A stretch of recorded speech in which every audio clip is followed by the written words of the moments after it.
My name is Sofia Martinez, and 3 years ago I was just another housemaid in the most luxurious mansion in Beverly Hills. Today, I'm the CEO of the company that destroyed the Blackwood Empire and sent a billionaire to prison for 25 years. If you're here because you've been humiliated by someone who should have loved you, hit that like button now. This story is for you. It all started on a Tuesday morning that would change my life forever. Richard Blackwood called me into his office. The scent of his $500 Cuban cigar filled the air as he adjusted his $2 million Patek Philippe watch on his wrist. His cold eyes analyzed me like I was a disgusting insect beneath his Italian leather shoes. "Sophia," his voice cut through the silence like a sharp blade. "Sit down." I knew something was terribly wrong.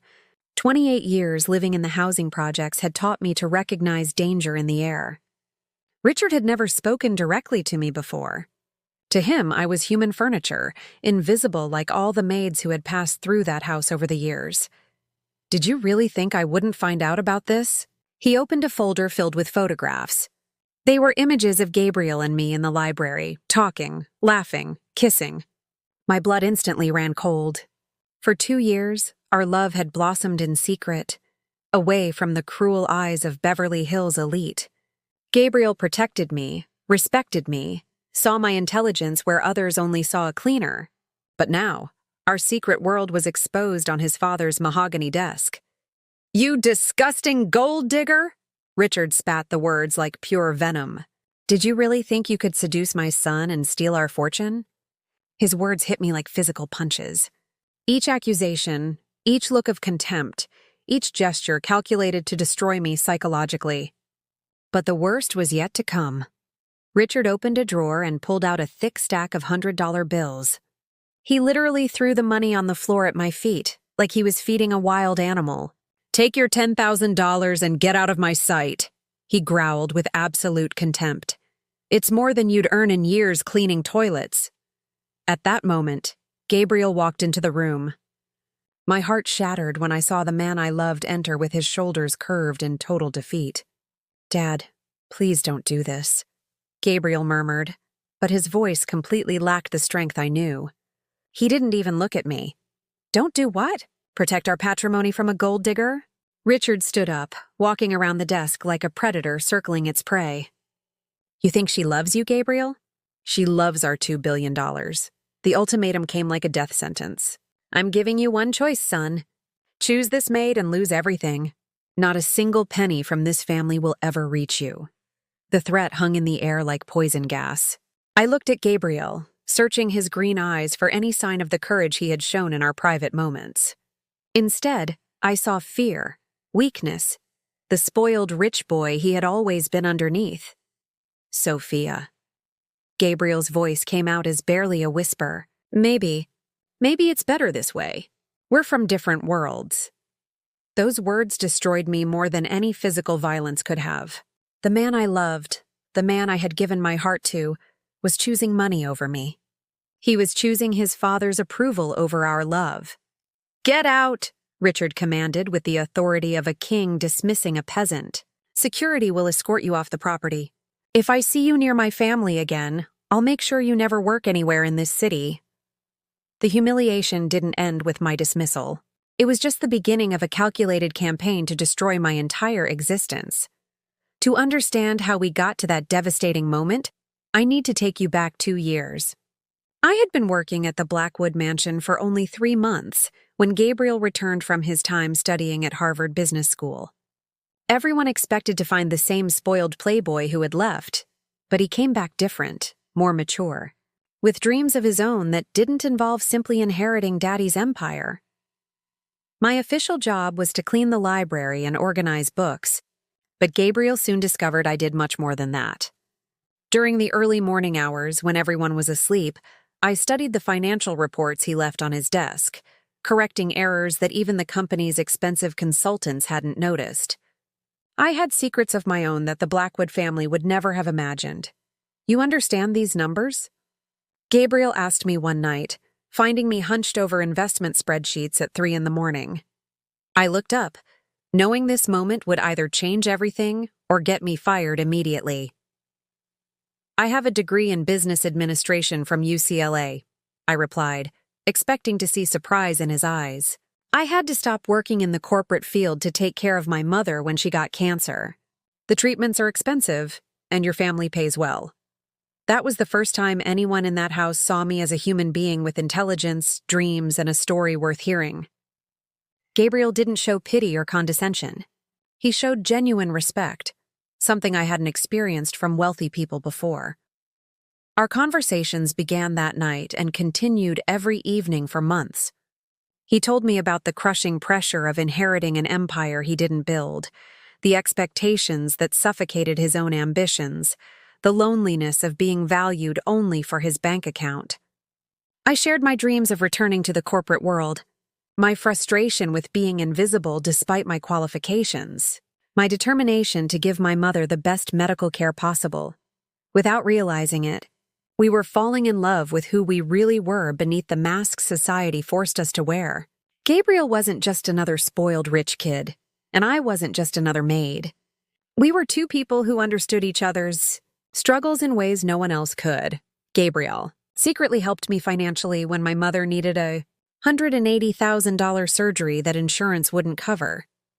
I helped him create business strategies that saved the family company $50 million, though he never told his father where the ideas came from. We were a perfect team, complementing each other's strengths and supporting each other's weaknesses.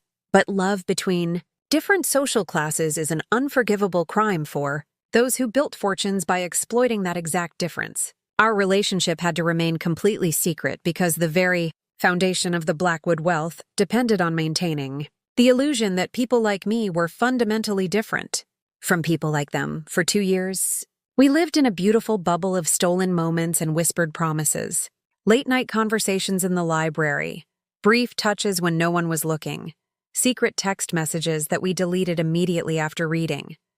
Gabriel made me feel valued, intelligent, beautiful. I made him feel grounded, purposeful, genuinely loved for who he was rather than what he owned. But bubbles always burst, and ours exploded in the most devastating way possible. Back to that horrible morning in Richard's office. The humiliation continued long after I was escorted off the property like a common criminal. Richard Blackwood used his vast network of influence to ensure I couldn't find work anywhere in Los Angeles. Everywhere I applied, doors closed before I could even speak. The whispers followed me like a plague: gold digger, opportunist, the maid who tried to seduce a billionaire's son. Within 3 months, I lost the small apartment I had been renting. My savings, already depleted by my mother's medical bills, couldn't sustain me without income. I was forced to move back to the housing projects where I grew up, back to the world the Blackwoods believed I had never really left in the first place. My mother's health deteriorated rapidly without the expensive treatments Gabriel had been secretly funding. The $10,000 Richard had thrown at me like scraps for a dog lasted exactly 6 weeks before it disappeared into medical bills and basic survival expenses. The worst part wasn't the poverty or the struggle to find work. It was the complete silence from Gabrielle. No calls, no messages, no explanation. Just total abandonment, as if our 2 years together had been erased from existence like they never happened. The man who had whispered, "I love you," and promised to face the world together had vanished the moment his comfort was threatened. But sometimes, when you lose absolutely everything, you discover who you really are beneath all the external circumstances. Sometimes rock bottom becomes the solid foundation you need to build something extraordinary. In the depths of my despair, living in a cramped studio apartment with my dying mother, I found a letter she had hidden from me for 23 years. It was from a lawyer representing the estate of Marcus Rodriguez, a successful businessman who had died in a car accident when I was 5 years old. Marcus Rodriguez had been my biological father, and I had never known he existed. The letter revealed that he had left me a substantial inheritance of $500,000 and a small but profitable import business that had been held in trust until I turned 30. My mother, ashamed of her past relationship with a married man, had hidden this information from me, believing I should make my own way in the world without relying on money I hadn't earned. At 28, I was 2 years away from accessing my inheritance, but the letter gave me something more valuable than money. It gave me purpose, identity, and most importantly, it gave me hope for revenge. Reading that letter in my cramped apartment, with my mother sleeping in the next room and the sounds of sirens and shouting from the neighborhood outside, something fundamental shifted inside me. I wasn't Sofia the maid anymore. I wasn't even Sofia the victim. I was Sofia Rodriguez, daughter of a businessman, heir to an empire I had never known existed. But more than that, I realized something that would change everything. I had knowledge that could destroy the Blackwoods. 2 years of secretly analyzing their financial reports had given me insights into their business that even their own executives didn't possess. I knew their weaknesses, their illegal practices, their most vulnerable points. Richard Blackwood had made one crucial error in his arrogance. He had underestimated the intelligence of the woman he had tried to destroy, and he had forgotten that invisible people make the best witnesses to crimes. I spent the next 18 months preparing for war. Using my business degree and the insider knowledge I had gained at the Blackwood Mansion, I began building a comprehensive case against their empire. Late nights were spent documenting financial irregularities I had observed, researching their business partners, and mapping their entire corporate structure for weaknesses. My old UCLA professor, Dr. Elizabeth Chen, became my first ally when I approached her with my situation. She was horrified by what had happened and immediately offered her support and connections. Through her network, I gained access to business databases and legal resources that would have cost me thousands of dollars I didn't have. Sofia, she told me during one of our late-night strategy sessions in her campus office, you have evidence of securities fraud, tax evasion, and labor violations that could bring down their entire operation. But you need to be strategic about how you use it. One mistake, and they'll bury you in legal proceedings you can't afford. The plan we developed was elegant in its simplicity. Instead of seeking simple revenge, we would seek justice. Instead of trying to destroy Gabriel personally, we would expose the systematic corruption that had allowed his family to accumulate their wealth through illegal means for decades. When I turned 30, I accessed my inheritance and immediately used every penny to partner with Dr. Chen in creating Rodriguez Chen Consulting, a firm specializing in corporate ethics and financial transparency. Our first major contract came from Blackwood Industries' biggest competitor, Meridian Holdings, who had long suspected illegal activities but lacked concrete proof. We gave them everything they needed and more. 2.5 years after my humiliation, I walked back into Blackwood Industries' headquarters, but this time everything was different. I wasn't wearing a maid's uniform or carrying cleaning supplies. I was wearing a $3,000 business suit, carrying a briefcase full of evidence, and accompanied by federal investigators who were very interested in what I had to tell them. The irony was absolutely delicious.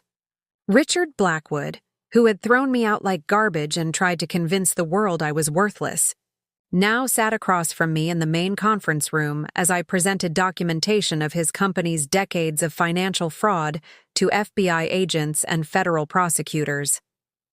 Ladies and gentlemen, I addressed the room full of executives, lawyers, and federal agents with the confidence of someone who held all the cards. We have uncovered a systematic pattern of securities fraud, tax evasion, and money laundering spanning 15 years and involving over $200 million in illegal transactions. Richard's face had turned completely pale, but his arrogance remained intact. "This is absolutely absurd," he declared, his voice shaking slightly. "You have no standing to make these accusations. You're nobody. You're just a disgruntled former employee with an obvious grudge." I smiled. The same calm smile I had practiced in the mirror for months, and placed my UCLA diploma and inheritance documents on the polished conference table. "Actually, Mr. Blackwood, I'm Sofia Rodriguez, daughter of Marcus Rodriguez and CEO of Rodriguez Chen Consulting. And I have standing to make these accusations because I witnessed many of these crimes firsthand during my employment at your residence." The revelation hit the room like an earthquake. Gabriel, who had been sitting silently in the corner looking uncomfortable, suddenly looked up with shock and what might have been recognition of his massive mistake. "You see," I continued, my voice steady and professional. When you treat someone like furniture, you forget they have eyes and ears. For 2 years, I watched your son correct financial reports to hide illegal offshore accounts. I saw invoices for services that were never rendered. I witnessed meetings where you discussed bribing city officials for construction permits. Agent Martinez, the lead FBI investigator, leaned forward with obvious interest. Ms. Rodriguez, can you provide specific documentation of these allegations? I can provide recorded conversations, I replied, pulling out a small digital recording device that contained 2 years of secretly recorded conversations. Because unlike some people in this room, I learned early in life the value of protecting myself. The first recording began to play, and the room fell completely silent. Richard's voice, clear as day, discussing a $50 million bribe to secure a government infrastructure contract. Gabriel's voice, reluctantly participating in falsifying environmental impact reports to hide pollution violations. 2 years of conversations that would send both father and son to federal prison for decades. Gabriel's eyes met mine across the conference table, and I saw the exact moment he realized what he had lost when he chose money over love. I saw him understand that the woman he had abandoned was not only intelligent enough to gather evidence against his family, but brave enough to use it for justice. The recordings are just the beginning, I continued, opening my briefcase to reveal hundreds of documents. We have copies of falsified tax returns, documentation of illegal campaign contributions, evidence of labor law violations, and proof of systematic discrimination against employees based on race and socioeconomic status. The federal investigation moved with surprising speed once our evidence was presented. Within 6 months, Richard Blackwood was sentenced to 25 years in federal prison for securities fraud, tax evasion, bribery, and racketeering. The Blackwood Industries empire crumbled as assets were seized to pay restitution to defrauded investors and exploited workers. Gabriel received a lighter sentence of 10 years with possibility of parole in 5 due to his cooperation with federal investigators and his obvious reluctance in participating in his father's crimes.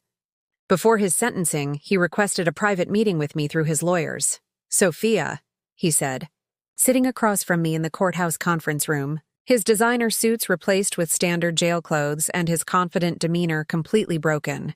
I need you to know that choosing my father over you was the biggest mistake of my life, and I'll regret it until the day I die. I looked at him calmly, feeling absolutely nothing of the heartbreak I had once carried like a physical weight. 2.5 years of rebuilding my life had taught me that my worth had never depended on his recognition of it. Gabriel, I replied with complete composure, you didn't choose your father over me. You chose fear over courage. You chose comfort over love. You chose to remain a coward instead of becoming a man worthy of respect. Tears filled his eyes as the full weight of his choices finally hit him. I know, and I know I can't undo the damage I caused. But I want you to know that every single day in prison, I'll be thinking about the incredible woman who was brave enough to seek justice when I was too weak to seek love. For just a moment, I saw glimpses of the man I had once loved beneath the broken shell he had become, but I had learned that love without respect is just attraction, and respect without trust is meaningless politeness. I forgive you, Gabriel, I said finally, meaning every word. Not for your sake, but for mine. Carrying anger only gives power to the people who hurt us. And I refuse to give you or your father any more power over my happiness. Today, Rodriguez Chen Consulting is valued at $100 million and specializes in exposing corporate corruption while helping whistleblowers safely report illegal activities. We've secured criminal convictions against 12 major corporations and recovered over $500 million for defrauded investors and exploited employees. But more importantly, we've created a safe harbor for people like I once was. Those who work in the shadows of power and witness crimes they're afraid to report because they think no one will believe them or protect them from retaliation. Gabriel was released after serving 7 years of his sentence for good behavior and cooperation with ongoing investigations. He contacted me once asking if we could meet for coffee. I agreed, curious to see who he had become during his time in federal prison. The man who met me at that small cafe in downtown Los Angeles was completely different from both the weak boy who had abandoned me and the charming man I had fallen in love with years earlier. Prison had aged him considerably, but it had also given him something he had never possessed before: genuine humility and real understanding of consequences. "I don't expect forgiveness," he said simply, his voice carrying none of the entitled confidence I remembered. "I don't even expect friendship or politeness. I just wanted to thank you for showing me what real strength and integrity look like." He had spent his time in prison earning a degree in social work and was planning to dedicate the rest of his life to helping young people avoid the mistakes he had made. The massive inheritance he might have received was completely gone, seized by the federal government to pay restitution, but he seemed genuinely at peace with starting over with absolutely nothing. "What you taught me," he continued, looking directly into my eyes with complete sincerity, "is that love isn't about possession or control or even lifelong commitment. Real love is about seeing someone truly and valuing them for exactly who they are, not who you want them to be. I never did that with you. I loved the idea of you, but I never had the courage to love the real you." As I listened to him speak, I realized that justice had taken an unexpected and beautiful form. The spoiled rich boy who had broken my heart had grown into a man who understood the true value of character over cash, integrity over inheritance, courage over comfort. "I hope someday you find someone who deserves your love," I told him as we parted ways for what would be the final time, "and I hope they have the courage I never had to fight for what matters." I never saw Gabriel again after that day, but I heard through mutual acquaintances that he married a social worker he met while volunteering at a homeless shelter. They have 2 children and live modestly on their combined salaries in a small apartment, and apparently he's become a genuinely good man who uses his experience to help others. Sometimes the greatest victory isn't revenge or destruction. It's watching someone learn to become worthy of what they lost. If this story resonated with you, if you've ever been underestimated or betrayed by someone you trusted with your heart, remember this fundamental truth: your value doesn't decrease based on someone's inability to see your worth. Your intelligence doesn't disappear because someone treats you like you're stupid. Your dignity remains completely intact even when others try to strip it away through humiliation. The most beautiful part of my story isn't that I got justice, or built a successful company, or sent criminals to prison. It's that I learned to love myself enough to demand the respect I had always deserved. And once you learn that lesson, once you truly understand your own worth, no one can ever make you feel small again. Subscribe for more stories of transformation and triumph over impossible odds. Comment below if you've ever had to rebuild your life from nothing, because I read every single comment, and your stories inspire me every day. And remember, sometimes losing everything is the only way to discover who you really are. And who you really are is always enough.